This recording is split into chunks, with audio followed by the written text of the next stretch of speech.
Hey guys, welcome to another session of RBTL, reading between the lines, where we go through like the patch notes and my thoughts. We should get really hyped, guys. 2nd year anniversary for Epic 7. It's fantastic. This year, 2020 has really showed us what Epic 7 can really do in terms of pumping out content, balance adjustments. I think the game is probably like in the best place ever compared to the 2019 thing that happened.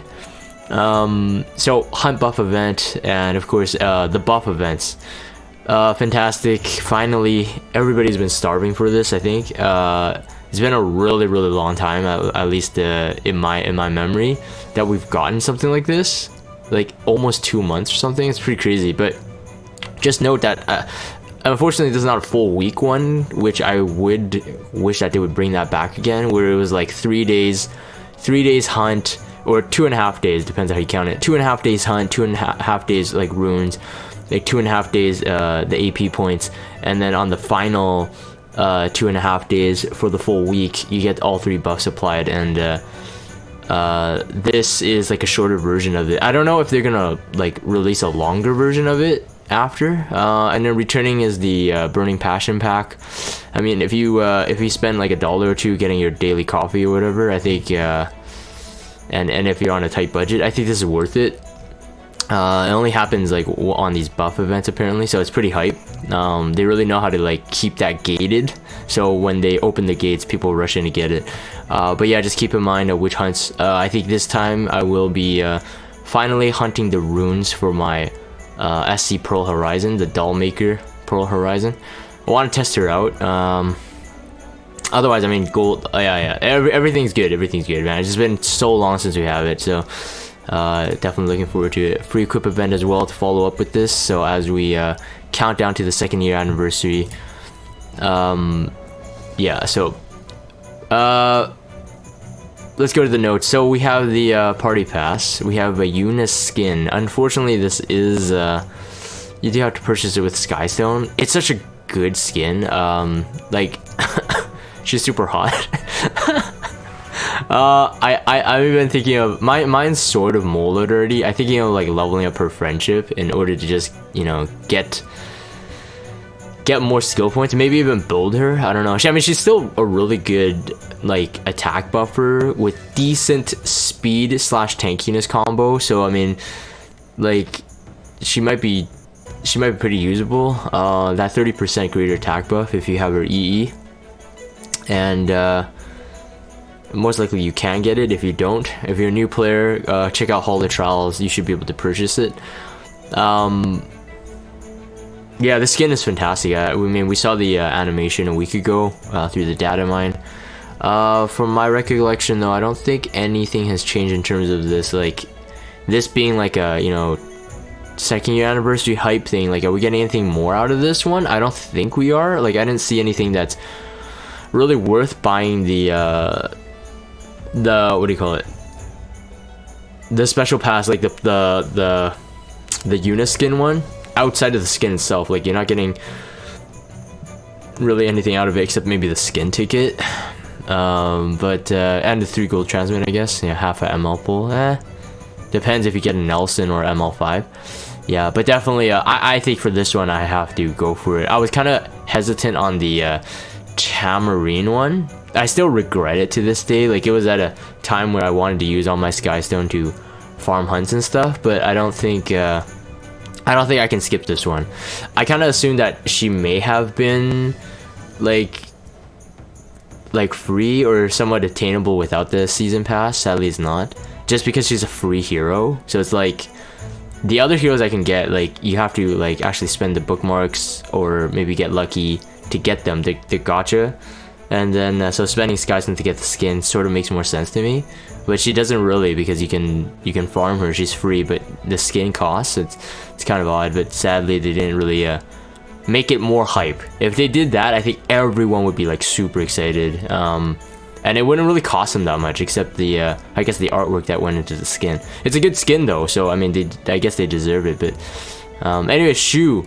So I never made my initial thoughts about Choux. When I looked at her, I was kind of bored, I guess. Like another bruiser, another defense penetration nuker. So I mean, in the recent months, we've got Little Queen Charlotte and ML Violet. I would say are the notable ones that ignore defense and you know, up to 50% ignore defense. So when I saw Choux, I'm like, yeah, it didn't really interest me too much, so I didn't make that video. But I'll give my like quick thoughts here. My mind did change after talking to people on stream chat, and they helped me visualize like where her placement would be in RTA. As in, like, if you have her, you might use her. Especially in World Arena scenarios. I can imagine, like, once her released, there are builds and people, like, you know, top players will build her really well already. Like, they have something in mind. I think building her like Alencia, but with more crit rate, so not relying on Alensinox's Wrath, with more crit rate, I think she'd be just fine. Crit damage will really help skyrocket the defense penetration on the S2. My initial thought on her and why I didn't really like her compared to like someone like LQC or ML Violet would be that ML Violet and LQC have innate survival passives. So Remnant Violet with his evasion, now yeah, you can strip the evasion buff, but he still has Moonlight Dreamblade. If you build him tanky enough, he technically still has like a really good chance of survival. LQC has the 30% crit damage reduction and then CR boost, and S3 can lifesteal back. So these two, like, off the bat, I think that they have higher survivability. Now you would say that, well, Dragon, her S3 does the anti-crit buff, but that's my point. It's just like, she would have to put that up first, and we all know, especially in clutch scenarios, crit reduction buff doesn't really help much. I know I'm joking, you guys know that, but 50% crit rate reduction, sometimes it just doesn't go your way. And the other thing is that in LQC and Remnant Violet's sense, if you build them bruisery, if you build them with high survivability, they will be able to get a turn off while having like a skill off, like a damage skill, while having that survivability innate, whereas she has to actually use up a turn to use the S3.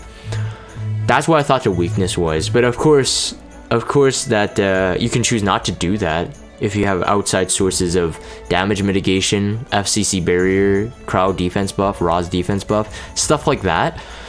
So that's where my mind shifted. It's like, as a hero herself, I think she's fine. She has Fire Ken's stats, so very high HP pool, highest warrior HP pool, and would be decent to tank like right off the bat. Like, no one's gonna be like one-shotting her in one shot unless you like attack buff with a Watcher Shuri maybe. So I think her survival, like, my initial like critique would be like, oh yeah, she doesn't have really good innate survival. She does, really, if you think about it. She does HP scaling damage as well, so building her high HP is beneficial, plus she has defense penetration, which would still give her that edge that, like, you know, Remnant Violet and LQC would have. But regardless, so I mean, the S1 does up to a 20% CR boost every time she does it, so people are thinking Unity set or some kind of dual attack imprint release. I don't know about Unity set in a real RTA scenario, because you don't know how your draft is gonna be when you do draft her, if you do draft her. So I think the default will still be more like Alencia's. She doesn't need a hit set, which is great. So she can go immunity set, speed set, I think, by default. That's what most high-end Alencias are running. I know there are people who run the double crit, double like immunity hit set as well, but she won't need that. So and I think she would want some speed as well, unless you put some Durandal on her maybe. I don't know. But I think immunity speed is kind of like the end game type of builds for these bruisers. Probably somewhere near like 280, 300 crit damage if you can get that. And self imprint is crit rate. Something that really shifted my mind is that her self buff is crit rate, like self imprint. So that's pretty broken. I've been reviewing a lot of heroes with self crit rate imprints lately, and we all know, I mean, people who are experienced with the just gear rolls and just know maximum gear roll, you know that that is very broken. Up to 16.8%, I believe, 16.8. But 16%, let's just say 16, is huge. Is huge. It's something that Alencia struggles with. Crit rate is usually what people struggle with on Alencia, and to balance everything else. But because she has 16% of that innate, that makes building her a lot easier. Yes, of course, you don't get the HP self-imprint, and Alencia and herself, they don't share the same. They don't share the same star sign anyway. But regardless, like if she had HP self-imprint as well, it would still be good. I'm not taking away anything from that, but I think the crit rate is so much stronger because she's a damage dealer. So I'm like, ooh, that's like pretty broken. The 2-turn immunity buff on the S3 and the anti-crit buff for the party, the self-immunity anti-crit buff for the party, and then it's an AoE attack as well. This skill has also 30% raw damage. It's pretty good. I think it scales just as much as Alencia's S3, so people are used to getting quote-unquote cleaved by a strong crit damage Alencia. You'll suffer the same effect here. It's just not a defense buff, it's anti-crit buff, so it's a bit more RNG than something like a defense buff, but it has its benefits as well. So for like defense penetration units like Remnant Violet, if you're having a defense buff up versus having anti-crit buff, and your anti-crit buff does actually proc, that becomes, I think, a lot better than a defense buff, for example. So yeah, overall, I think she'll fit like fine in the meta. She's not gonna be a meta changer, and she should never be a first pick World Arena hero, I think. But because like no one will in their right mind be like, oh, I have to like pick her first, like I have to steal the pick. I think she is like a nice parallel to someone like Alencia. Alencia can defense break, do another attack. She can defense penetrate. So I think overall I like her. Whether or not she's gonna be like you must have her, I'm still not convinced about that. I know there's some people saying that no, she's not a must have. Some people are saying that, oh, you'll regret it if you don't get her. Remember how broken Alencia is, etc. And that's where my comment is. I think that taking that you might be able to get a ice element sort of Alencia, I think you should think that it's actually decent. So in the case that they somehow pick the Alencia, but you need some sort of high HP but also high damage bruiser, you probably want to pick her. Maybe ban the Alencia if you're worried about elemental disadvantage, but keep in mind anti-crit buff and self-immunity buff, so unless Alencia strips it, she's not going to defense break Choux, which is apparently how you pronounce her name. Outside of that, I mean, she's a cute character. I'm not a type to fall for this kind of character, but she's cute, whatever. I care about the skills more. Artifact is kind of interesting. I think that this one can be a skippable one. I don't know if anybody really in their right mind is going to be running this as their main. Yeah, she can turn cycle quick if you have this with her S1 combined, but I don't know if this would be her main. Like, you increase the effect resistance, that's cool. This might be usable on someone like Gunther anyway, which has an innate anti-crit reduction. So I don't know. I would say that, yeah, because it's not a limited artifact, if you pull Choux and if that's what you were going for, kind of just skip it. Don't go for the artifact. That's my thoughts about it. Anyways, the side story. So just the side story coming to us, and again, is counting down to the actual anniversary. Powder Shop is also being updated. This time, Uberius Tooth, Alber's Ritual Sword, Violet Talisman, and Celestine, all pretty good ones. Uberius Tooth, I've seen people use this actually. Versus like ML Surin and Remnant Violets and stuff like that, which is kind of cool. So it makes me rethink about it. And I am using Uberius Tooth for expeditions on my Lorena. Mine's not maxed yet. I don't know if I'm going to spend powder on it, but definitely something to keep in mind. Alber's Ritual Sword, of course, coming back being a very strong artifact, I believe it is a must-have, especially now with so many knights that can benefit from Elbrus. Charles being one of them, ML Tywin, usually one of his best in slots as well. People are running more and more Elbrus Ritual Sword FCCs again. I've been seeing that a lot lately. I think it's based on like Horseman draft. Like people are being like, okay, I got a Lilius with an Adamant Shield. I got a defense buffer and a Lencia. I got a Falcon Clary on Justice for All, and then maybe Elbrus Ritual Sword on FCC, and then Crow on like Oris or whatever. So like have all their knights covered. So yeah, Elbrus Ritual Sword definitely a must buy. Violet Talisman I'm on the fence about. I'm still on the fence about. I mean, I've seen a lot of Remnant Violets run on Violet Talisman, but I think with Melissa's buff and the prominent Falcon Clary and Melissa together taking out Remnant Violet, I believe that most people are running Moonlight Dreamblade as a default now, just so that they're forced to use something like Oath Key or roll the RNG of the Moonlight Dreamblade and still steal a win. So I think Violet Talisman, while it's no offense to anybody who uses it, and let me know in the comments below, like, how are you using it right now? I don't trust Violet Talisman, especially if my Remnant Violet's on a defense, and I don't see any thief right now that benefits, especially on a defense team. Maybe an offense team if you could control it. Violet Talisman I think still pretty good because it stacks with attack buff. Yeah, on a defense team I would still trust something like Remnant Moonlight Dreamblade for the RNG. Celestine also very usable. Again, a lot of healers now benefiting from Celestine. Not like back when it was just like kind of DN. Everyone else used the Rod, all those healers, but then now there's so many healers now that really benefit from Celestine. Or even in a specific fight. It might not even be your main on that Soul Weaver, but a specific fight. Like, I've used a Celestine on Sangelica even.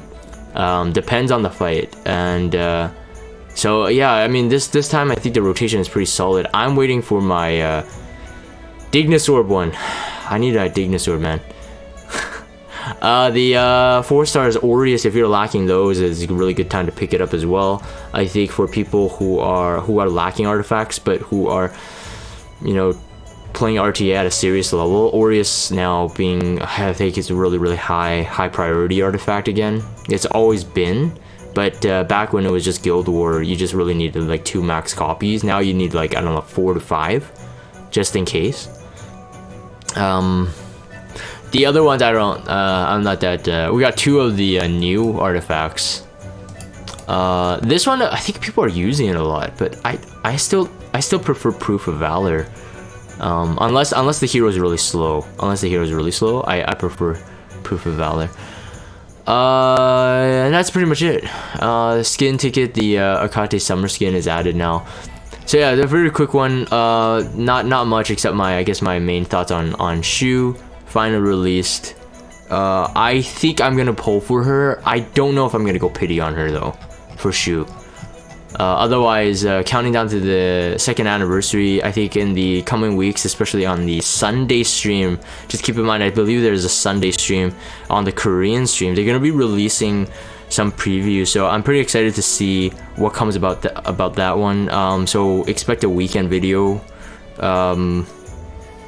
when I debrief that one as well. Anyways, I'm gonna end this for the video recording. If you guys have Discord, check out the Discord server. Follow me on Twitter, subscribe to YouTube if you haven't. As always, thank you guys for watching, and I'll see you guys next time.